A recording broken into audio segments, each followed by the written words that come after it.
Hello and welcome to another episode of Puttering Outdoors. It's like 9 in the morning. It's beautiful outside. It's gonna be beautiful all day. So we're gonna be doing a couple of odd projects here and there.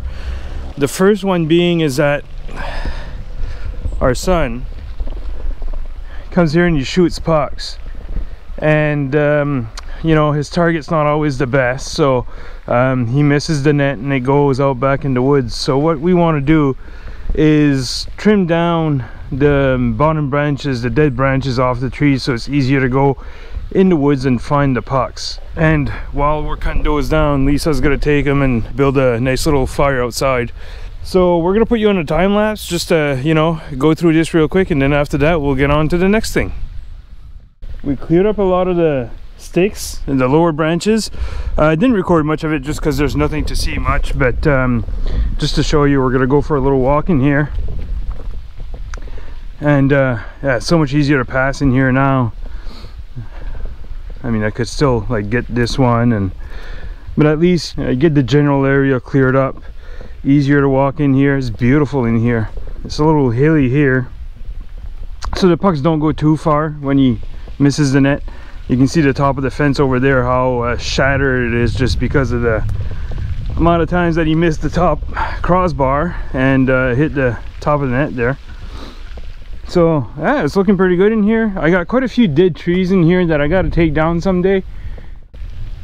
Okay, so the next thing I want to work on is turning the compost. This is our compost. I built it out of 4 pallets, and we've been putting stuff in it all winter, and it should be turned. I never turned it yet. As you can see, I just dumped our ashes in there too from our fire.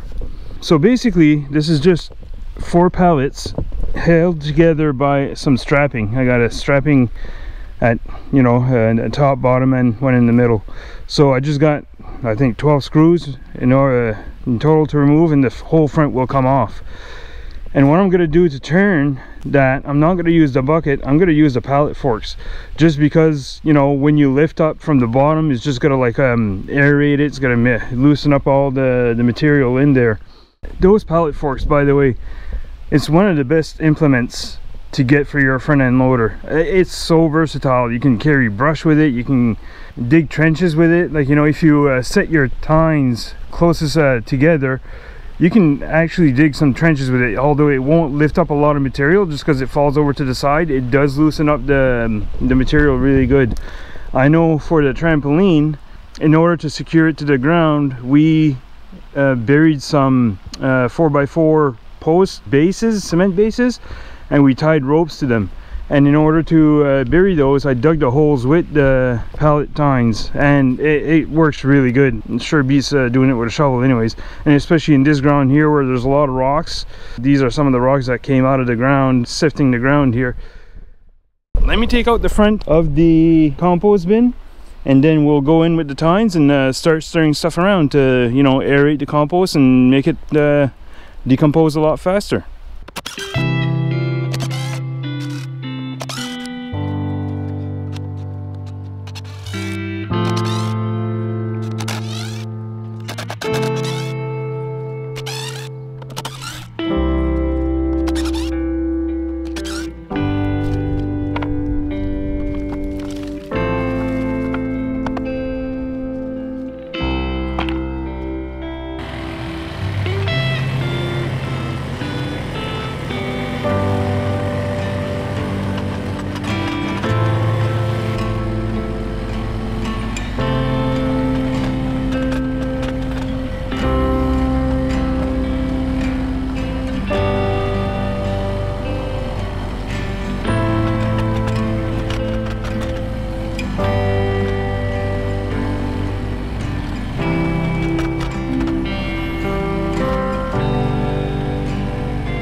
All right, there you go. I got the compost turned over. I got the box put back together. Really easy. What I like about this design is that it's exactly the same width as my my bucket, so can easily go in there and scoop up some material if I need some for the garden. I should clean up around here. The raccoons still get their paws in there and pull out some stuff, but you know, it's not as bad. At first we had the compost just sitting out. The stuff would disappear as soon as we'd add it. The deer, the raccoons, the bears, or whatever would all come and get the stuff. So at least now we're starting to build up some stuff. This is also for compost, but it's mostly just the cattails that we pulled out of the pond. You can see all the roots from there. So I'll just turn this over quickly. I mean, that's going to take a couple of years to decompose. Look, we got these flowers coming up. They're not dandelions. I don't know what to call them. I know they do have the same fuzzies as dandelions, but if you do pick those up, the white fuzzies, you end up with a lot of little thorns in your fingers. I'm not sure what kind of plant or flower that is, but anyways, it's nasty. It likes to grow in gravel and not too nutrient soil. Anyways, let me turn this pile over and we'll go on to our next little task.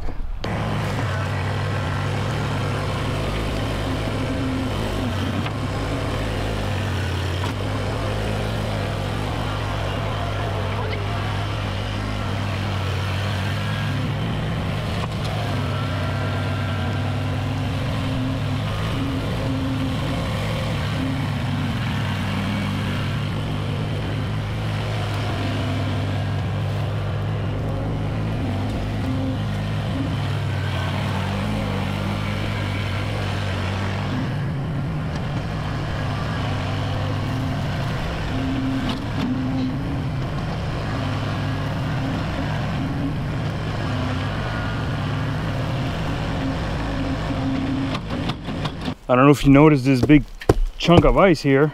Didn't realize it was still frozen at the bottom, but whatever. It still picked it up and turned it around. Yeah, that's a huge chunk of ice.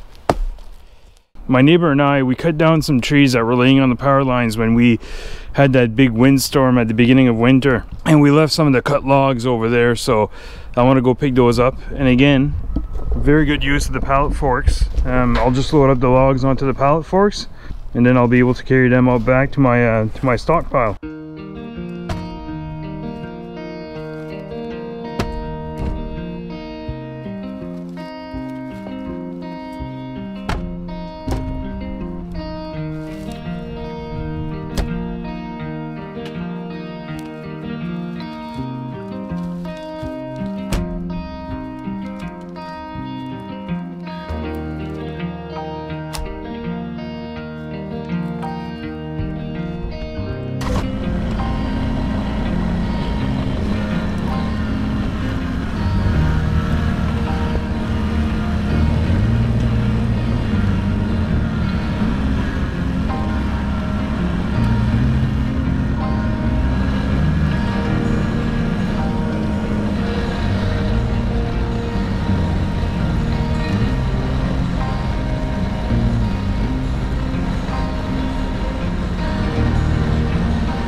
Okay, next up I have this one tree right here where the top broke off. So let me go grab the chainsaw and cut this one down.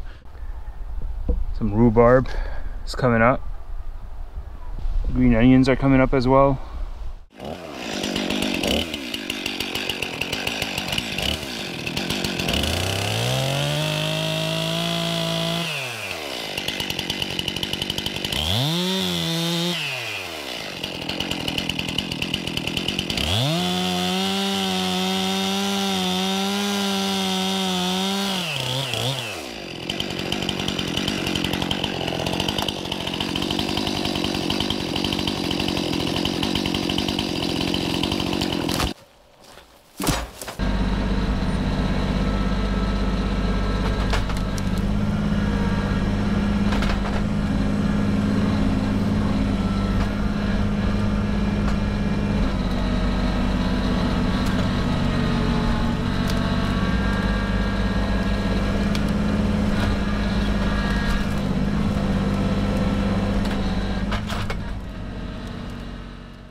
All right, those pallet forks, I tell you, there's some handy. I restacked, or I, you know, organized that pile a little bit, and I carried those logs out, no problem. Man, pallet forks, yeah. If ever you get a tractor with a front end loader, pallet forks are the way to go. I know a grapple would probably be nice too, but you know, then you gotta add a third function kit, you gotta add, and it adds a lot more weight to the front tractor as well. Yeah, it would be nice, don't get me wrong. I would, if somebody would give me one, I would definitely take it. But those pallet forks, they do just the trick. They're really good. Had a lot of fun working, you know, around the property. I hope you enjoyed coming along with me, and if you liked it, please like it, and I'll see you in the next one.